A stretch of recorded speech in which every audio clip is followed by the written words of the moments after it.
राष्ट्रीय जनता दल के सुप्रीमो यानी राष्ट्रीय अध्यक्ष लालू प्रसाद यादव, उनकी पत्नी बिहार की पूर्व मुख्यमंत्री राबड़ी देवी और उनके छोटे बेटे यानी तेजस्वी प्रसाद यादव, तीनों के तीनों कानून के रडार पर हैं। और न सिर्फ रडार पर है बल्कि जमीन के बदले नौकरी, या यूं कहिए कि नौकरी के बदले जमीन, जो घोटाला हुआ था साल 2004 से 2009 के बीच में, उसको लेकर सीबीआई ने जो चार्जशीट दाखिल किया था, अगर आपको याद होगा चुनाव के पहले, जिसकी सुनवाई 10 दिसंबर को ही होनी थी, लेकिन डेट टल गया। अब उस पर सबसे महत्वपूर्ण अपडेट आया है निकलकर। दोस्तों बड़ी खबर है, और बड़ी खबर इसलिए हम बता रहे हैं क्योंकि सीबीआई ने जो चार्जशीट दाखिल किया था, राउज एवेन्यू कोर्ट दिल्ली ने ये माना है, ये फैसला सुनाया है, ये जजमेंट दिया है कि जो आरोप लगाए जा रहे हैं, मतलब लालू प्रसाद यादव जो रेल मंत्री थे और ग्रुप डी की जो नौकरियां दी गई, उसमें जितने भी लोगों को नौकरी दी गई उनसे जमीन लिया गया बजाते गिफ्ट डीड के रूप में। मतलब कोई अपना 2 कट्ठा, कोई 5 कट्ठा, कोई जिसके पास जितना हैसियत था, जमीन था, उसने वो जमीन लालू प्रसाद यादव के परिवार को गिफ्ट में दिया और उसके बदले में उन्हें रेलवे में नौकरी मिली। 40 लोगों पर आरोप जो है वो गठित कर दिया गया है, जिसमें लालू प्रसाद यादव भी शामिल है, मुख्य अभियुक्त के रूप में शामिल है, राबड़ी देवी भी शामिल है और तेजस्वी प्रसाद यादव भी शामिल है। आज सुबह सुबह दिल्ली के राउज एवेन्यू कोर्ट तेज प्रताप यादव पहुंचे थे, चूंकि उनके परिवार की सुनवाई थी, मीसा भारती भी पहुंची थी, और उसके बाद जो फैसला आया है वो आप माने या चाहे ना माने, तेजस्वी यादव के पूरे राजनीतिक कैरियर को तबाह कर सकता है, बर्बाद कर सकता है। देखिए हाल में बिहार चुनाव के परिणाम आए हैं और शायद राष्ट्रीय जनता दल अपने पूरे करियर में, मतलब 1997 से 2026 करीब करीब 29 साल की पार्टी हो रही है, सबसे बुरा हश्र 2025 में हुआ। महज 25 सीटों पर सिमट गए। 2010 में भी 22 सीट आया था, लेकिन 2010 की स्थितियां अलग थी, इस बार की स्थिति अलग है। और उसके बावजूद जो जनता ने पटखनी दी तेजस्वी यादव को, और उसके बाद तेजस्वी यादव तो गायब ही हैं। कभी हॉलैंड दिखते हैं, कभी स्केटिंग करते हुए दिखते हैं, कभी समुद्र में दिखते हैं, तो कभी किसी शादी समारोह में दिखते हैं, लेकिन बिहार में नहीं दिखते हैं।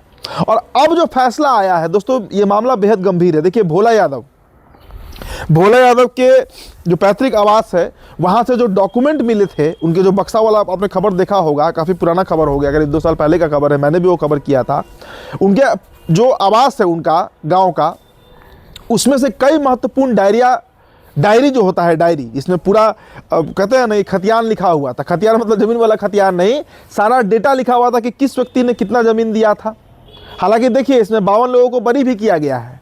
खबर ये पूरा जान लीजिए कि 52 लोगों को इसमें बरी भी किया गया है, लेकिन 100 से अधिक ऐसे लोग हैं जिन्होंने अपना जमीन दिया था। लालू प्रसाद यादव के परिवार को कुछ जमीन तेजस्वी यादव के नाम पर किया गया, कुछ राबड़ी देवी के नाम पर किया गया, कुछ लालू प्रसाद यादव के नाम पर किया गया, और कहा गया कि ये गिफ्ट डीड के रूप में ये जमीन दिया गया है। अब वो लोग का जो बयान दर्ज किया गया है, उसमें कहा गया है कि इसके बदले में लालू परिवार ने जो पैसा था, जो उस जमीन की कीमत थी उस समय, जिस समय वो जमीन गिफ्ट किया गया, वो लालू परिवार ने उन्हें दे दिया है। लेकिन फिर भी सीबीआई जो ये केस दर्ज की थी, और सीबीआई की लगातार इस पर जांच चल रही है, गहन जांच चल रही है। और सीबीआई ने जो चार्जशीट दाखिल किया था, अगर आपको याद होगा, अक्टूबर के अंत में हुआ था, फिर नवंबर में सुनवाई थी जो टलकर चला गया था, दिसंबर के महीने में पहले सप्ताह में फिर टल गया, और अब जाकर जनवरी के, देखिए ये दूसरा सप्ताह चल रहा है, और अब जाकर राउज एवेन्यू कोर्ट की तरफ से ये फैसला आया है, जिसमें इस चार्जशीट को एक्सेप्ट किया गया है। कोर्ट ये मान रही है कि इतने साक्ष्य मौजूद है कि ये केस चलाया जाना चाहिए। लालू परिवार इसके लिए याचिका दायर कराया गया था, उनकी तरफ से उनके जो वकील हैं उन्होंने दायर किया था कि इसको खारिज किया जाए, लेकिन जो चार्जशीट तैयार किया गया उसमें कई साक्ष्य दिए गए हैं जिस पर कोर्ट कन्विंस है, मतलब कोर्ट ये मानती है, कोर्ट के पास वो साक्ष्य दिया गया है सीबीआई की तरफ से कि जमीन लिया गया था और उसके बदले में रेलवे के ग्रुप डी में नौकरी दिया गया था। तो ये आज का बहुत बड़ा अपडेट है। अब इस पे सुनवाई तो होनी ही है और बहुत जल्द सुनवाई होगी, अगले 6 महीने से 1 साल के अंदर ये तय है कि इस पर फैसला आना है। और जिस तरीके से चार्जशीट बनाया गया है, जो खबर आई है कि इस मामले में तेजस्वी यादव मुख्य अभियुक्त तो है ही, तेजस्वी यादव भी है, लालू यादव भी है, इनके ऊपर आरोप अगर गठित हो जाता है, जिसके लिए साक्ष्य पेश कर दिया गया है कोर्ट में, तो फिर एक लंबी पारी वो खेलने कारा जा सकते हैं, मतलब जेल में जा सकते हैं। इसीलिए मैंने कहा कि राष्ट्रीय जनता दल के पूरे भविष्य पर इस वक्त एक बहुत बड़ा प्रश्न चिन्ह लगा हुआ है, एक बहुत बड़ा इंटरोगेटिव साइन लगा हुआ है कि अब पार्टी का क्या होगा। अगर तेजस्वी यादव सजायाफ्ता हो जाते हैं, देखिए लालू प्रसाद यादव और राबड़ी देवी सजायाफ्ता होते हैं तो ये बड़ा मसला नहीं है, लेकिन अगर तेजस्वी यादव के ऊपर गाज गिर जाए और कोर्ट फैसला सुना दे, जिसकी पूरी संभावना है, अब ये बात मैं कोई हवा में नहीं बोल रहा हूँ, अगर तेजस्वी यादव के खिलाफ फैसला सुना दिया गया और उन्हें लंबी पारी खेलने के लिए कारा जाना पड़े, जेल हो जाए उनको, तो उसके बाद आरजेडी के पूरे भविष्य पर ही सवाल उठ जाएगा। और वही सवाल अब उठने लगा है। पार्टी के अंदर बेचैनी है, नेता बात करने को इस पर तैयार नहीं है। अब आरोप लगाया जा रहा है सीबीआई के ऊपर, ईडी के ऊपर, वो अलग मामला है, लेकिन कोर्ट जो है वो कानूनी रूप से काम कर रही है, न्यायालय जो है, और न्यायालय ने ये जो चार्जशीट है उसे एक्सेप्ट किया है। कोर्ट के पास उतने साक्ष्य सीबीआई ने रख दिया है कि देखिए ये मामला है, ये ज़मीन लिया गया तो इसको नौकरी दिया गया, ये ज़मीन लिया गया तो इसको नौकरी दिया गया। तो बहुत जल्द दोस्तों अब मानकर चलिए कि इस पर फैसला जो है वो कोर्ट सुनाएगी, और उसके बाद कितने लोगों पर गाज गिरेगी मैंने आपको डेटा बता दिया है। 5 लोग इसमें ऐसे भी हैं जिन पर मुकदमा दर्ज है लेकिन उनकी मृत्यु हो चुकी है, तो जिस पर मृत्यु हो जाता है जिसका, तो उस पर तो केस वैसे भी खत्म हो जाता है।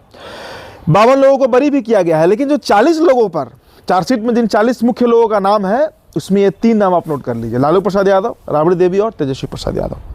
फिलहाल दोस्तों इस रिपोर्ट में, इस खबर में इतना ही। मेरा नाम उदित तारण है। बिहार टॉपर वीडियो आप देख रहे थे, बहुत बहुत शुक्रिया।